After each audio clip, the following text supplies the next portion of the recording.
Performance anxiety, you feel your heart pounding. You feel the pressure growing.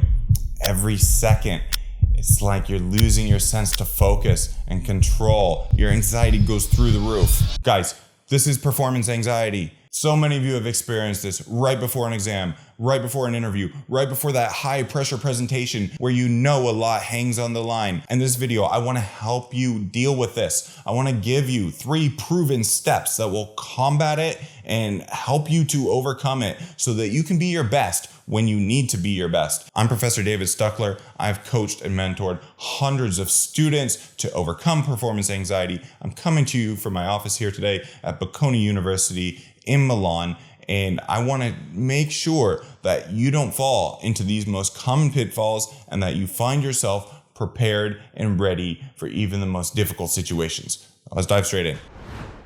So the first thing you can do to combat performance anxiety is practice. Practice, practice, practice. Because what happens when you get in the zone of an exam or giving a talk or a moment that fills you with dread, fills you with anxiety, is that your body experiences the same response it experiences as when you're crossing the street and a car's about to hit you. You get a fight or flight response, as psychologists call it. You get a big spike of noradrenaline and epinephrine.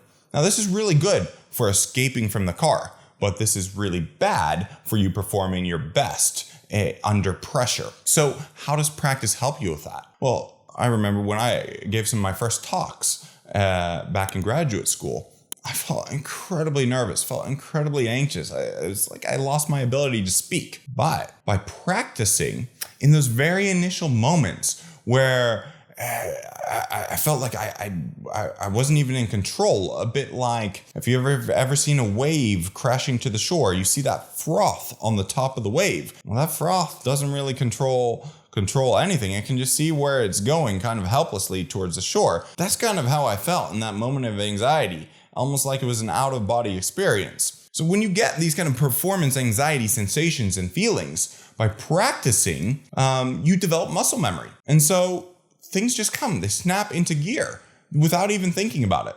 And that's especially important in a presentation. It could be the first few lines. If you're giving an exam that has to be orally, again, especially if you're not an English speaker, it's good to have just a few things ingrained, memorized, just to get you in the flow. And so after a few moments, when that adrenaline spike starts to go down, you can regain control and keep flowing. So practice, practice, practice. Getting that mental muscle memory is the first step.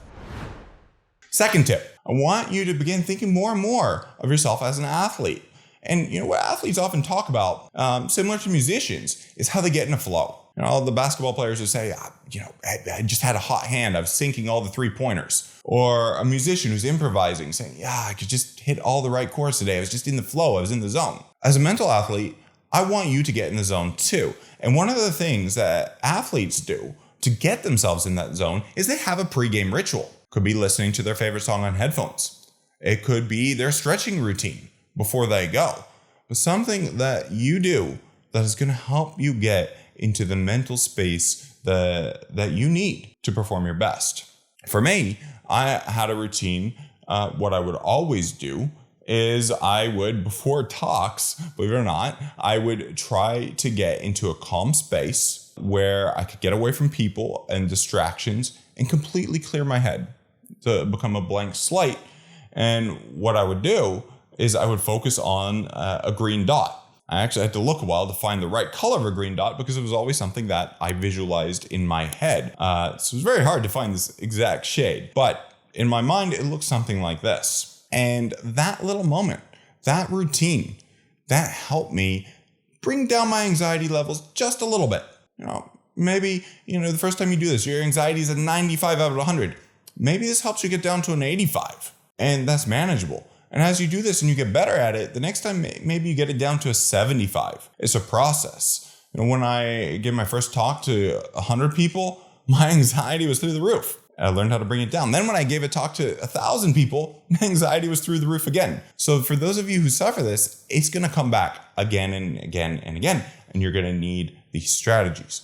Now, I do want to do a side note. some people do suffer from this to a clinical degree. That is to say that, look, if these tips are not working for you, then you may want to seek professional help. But in my experience, 90% of the cases can be solved through a successful and effective application of these tips. The last thing you want to avoid is coffee and sugar. Listen, if you're experiencing performance anxiety, you are already high as a kite. You are through the roof on hormones. The last thing you need are more uppers like coffee and sugar to boost your energy levels. You have plenty of energy levels. In fact, that's what they're there for. You get energy to escape from the car, to give you focus and help you be your best. So do not push yourself, pump yourself up any more than you need to with coffee and sugar. Now, you may be different and you may be able to handle this in a way that I'm not able to. Everybody's physiology is different, but give it a try. Try to avoid coffee and sugar, because when you experience performance anxiety, you're already going to be on red alert and have a ton of energy. Try these 3 tips. Comment below. Let me know how you get on. They worked for me and they worked for hundreds of my students. And if you're still struggling with performance anxiety, we have a one-to-one fast-track coaching program where I've helped coach and develop hundreds of students into being effective presenters, into doing their best under even the most high-pressure situations, interviews, presentations, and exams. Click to subscribe, and I'll look forward to seeing you in the next video.